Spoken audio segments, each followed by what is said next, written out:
காலத்தின் அருமையை அறிவோம். விஜயபுரி என்ற நாட்டை விவேகவர்மன் என்ற அரசன் ஆண்டு வந்தான். அவன் அரசவையில் நன்கு கற்றிருந்த அறிஞர்கள் இடம் பெற்றிருந்தனர். அரசன் ஒரு நாள் அந்த அறிஞர்களை பார்த்து, அறிஞர் பெருமக்களே, வாழ்க்கையில் மிகவும் மதிப்பு வாய்ந்த பொருள் எது என்று கேட்டான்.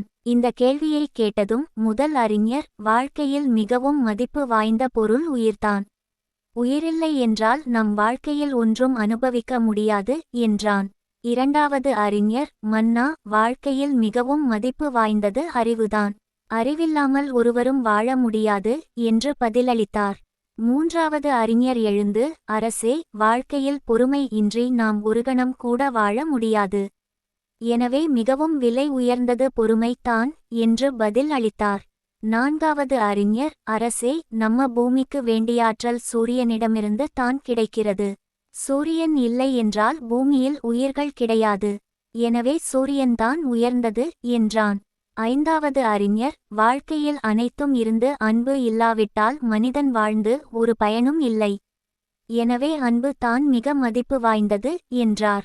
இறுதியாக ஓர் அறிஞர் எழுந்து, அரசே, காலம் தான் அனைத்தையும் விட மிக மிக மதிப்பு வாய்ந்த பொருள். நமக்கு காலம் இல்லையானால் உயிர் இருந்து என்ன பயன்? அறிவை பயன்படுத்த நமக்கு நேரம் எது? பொறுமையாக இருக்க ஏது அவகாசம்? சூரியனை பயன்படுத்த ஏது காலம்? அன்பு காட்ட ஏது வாய்ப்பு? எனவே உலகிலேயே மிகவும் மதிப்பு வாய்ந்த பொருள் காலம்தான். இந்த வீடியோ உங்களுக்கு பிடிச்சிருந்தால் லைக் பண்ணுங்கள், ஷேர் பண்ணுங்கள், கமெண்ட் பண்ணுங்கள். மறக்காமல் இந்த சேனலை சப்ஸ்கிரைப் பண்ணுங்கள். நன்றி, வணக்கம்.